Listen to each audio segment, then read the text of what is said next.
Soberano e Santíssimo Deus, Pai infinito, mais uma vez, ó Deus de Abraão, Deus de Isaac e Jacó, nosso Deus, a qual nos conhecemos e entregamos ao Senhor Deus todos os nossos pensamentos, os nossos afazeres, as nossas qualidades diante da tua presença. E buscamos nesse instante, ó Deus, para que tu derrame aqui o teu Espírito Santo sobre nós, dando-nos o entendimento da tua palavra e que possamos, através desse estudo, ó Deus, mostrar às pessoas que não conheceram ainda esse estudo a entender, ó Senhor Deus, a tua verdade como ela é. Te agradecemos essas vezes confiado no teu poder e na tua direção, em nome de Jesus. Amém. Amém. Então, o nome do estudo: As mentiras que pregam contra Jesus. Em Lucas capítulo 22, verso 39, vai mostrar quando Jesus estava indo para o monte para fazer o sermão de São João 14 até o 17.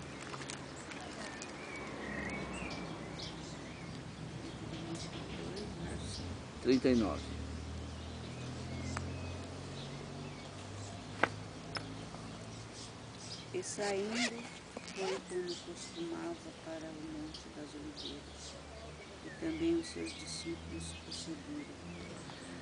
Tem umas pessoas aqui que se dizem ser entendidos da palavra de Deus, que eles querem colocar essa situação como de costume.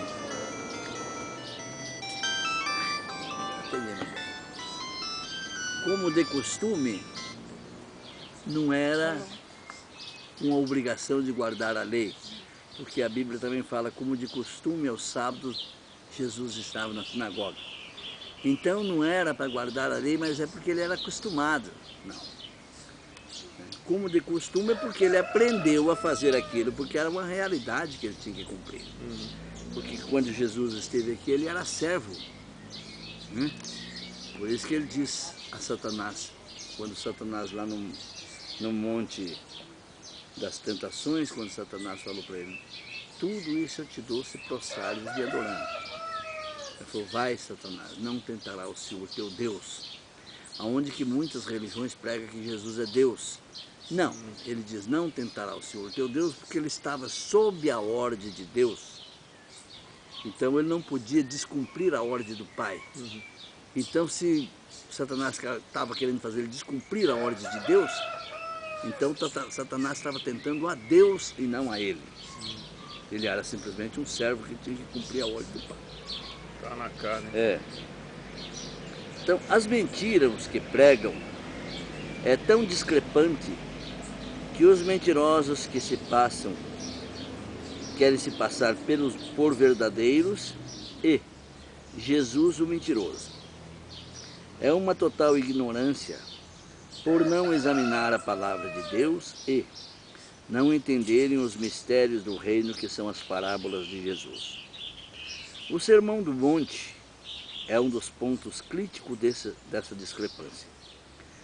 Aí se constata a total falta de conhecimento em relação ao Senhor Deus e ao seu Filho Cristo Jesus. Em São João 14, verso 6,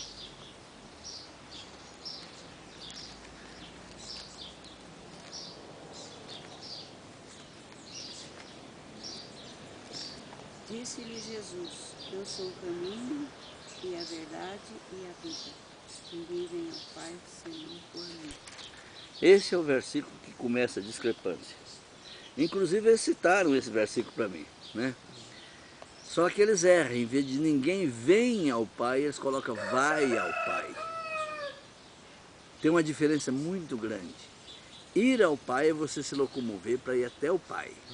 Venha ao Pai é porque o Pai já está aqui junto de você e você simplesmente chega até Ele, né? É uma coisa muito significante, uma pequena expressão da palavra de Deus. A maior parte das religiões prega que vão para o céu e estas religiões se apegam no Sermão do Monte, ou seja, em São João 14, para querer provar de suas mentiras. Aí é que eles pegam. A única base forte que eles têm é São João 14. Só que eles esquecem a parte mais fundamental de São João 14, que é o versículo 2.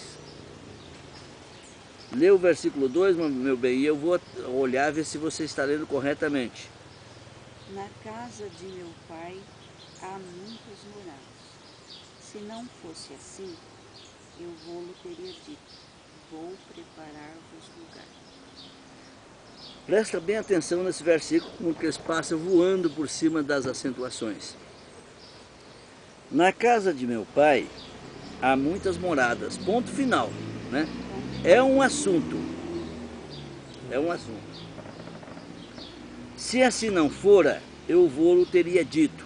É outro assunto. Pois vou preparar-vos lugar. Outro assunto. Então são três temas nesse versículo. Se a tua Bíblia está com ponto e vírgula, está errado, meu bem. Está errado. Na sua está certo? É, está certo. Só a sua. Não, não é só a minha, meu bem, que já foi corrigida. Muitas das Bíblias mais do início, eles demoraram a conscientizar-se das pontuações da palavra de Deus e escreveram muitas Bíblias com a pontuação incorreta. Então, o ponto e vírgula separa o pensamento também, né? É, mas ponto é um assunto, outro ponto é outro assunto, outro ponto. Terminou ali o estudo. Não. Este versículo é incógnita e está dividido em três partes. Primeiro, na casa de meu pai há muitas moradas. Que moradas são essas? Aí nós vamos para Apocalipse capítulo 21, verso 2.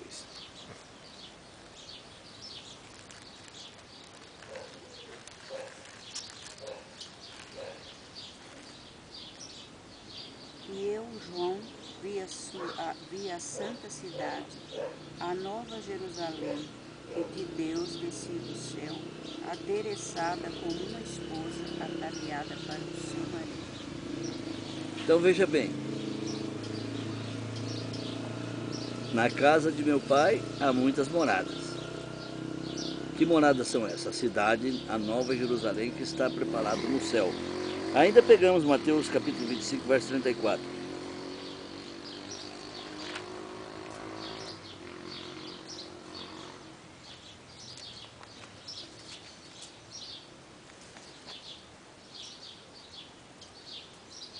Então dirá o rei aos que estiverem à sua direita: Vinde, benditos de meu pai, possuí por herança o reino que vos está preparado desde a fundação do mundo.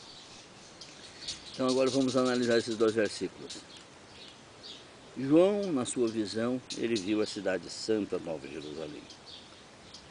Uma coisa fantástica. Se você começar a ler essa parte do Apocalipse, você vai ver a cidade que ela é quadrangular, como se fosse um dado, né? A altura, largura e comprimento era tudo a mesma coisa, e a cidade era toda de ouro, né? Mas a parte mais interessante do estudo é o seguinte: para firmar com o versículo 2, com o versículo 6, vem ao Pai, de João 14. Ela descia do céu, então não é nós que estamos indo para lá. Então bate com o vem ao Pai. Descia do céu adornada, ataviada, enfeitada, como uma noiva para quem? Para o seu esposo. Então o esposo não está mais lá. O esposo já desceu, porque a cidade só vai descer no final do milênio. E mais outro detalhe interessante, que não tem como fugir da ética, que a cidade já está preparada antes da fundação do mundo. É uma coisa que ninguém presta atenção. Ninguém vai dizer, não, está preparando agora. Por isso que Jesus disse, na casa de meu pai há muitas moradas. Né? Essa é a morada. Se não tivesse morada, eu ia te dizer, eu vou preparar morada para vós. Né? Mas como tem a morada, se não fosse assim, eu vou teria dito. Né? Se não tivesse morada, eu ia te dizer, vou preparar. Mas como tem a morada, não há necessidade de preparar. Agora, qual a incógnita que está aqui, que eles fazem a confusão? Né? Vou, pois, preparar lugar. Né? Pois vou preparar-vos lugar. Então ele está pensando que agora ele se salva e Jesus está lá preparando o lugar. Não. Porque mais na frente nós vamos entender que Jesus disse, se eu for, o Espírito Santo virá. Mas se eu não for, ele não vem. Mas como ele foi, então o Espírito Santo teria que vir, porque Jesus não mente. Né? Esta é a primeira parte do versículo 2 de João 14, mostrando também que a morada já está pronta antes da fundação do mundo. Se assim não fora, eu vou-lo teria dito, se não tivesse pronta.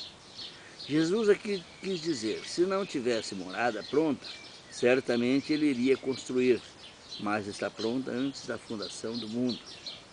Essa é a segunda parte. E a terceira parte do versículo. Pois vou preparar-vos lugar. Essa é a maior incógnita. Justamente por que é incógnita? Porque agora entra aí a sombra e o poder do Espírito Santo.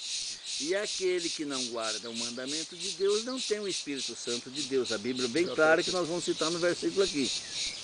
E por isso que eles não podem entender São João 14, o Sermão do Monte. Né? Isto implica em outro assunto, e não na subida à morada no céu, como muitos pensam. Aqui já fala da guarda dos mandamentos de Deus e não morada no céu, como muitos pensam que vão.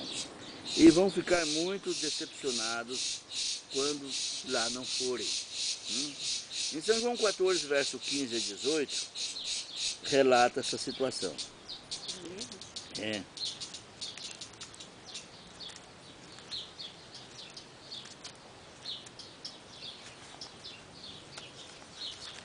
Se me amardes, guardareis os meus mandamentos.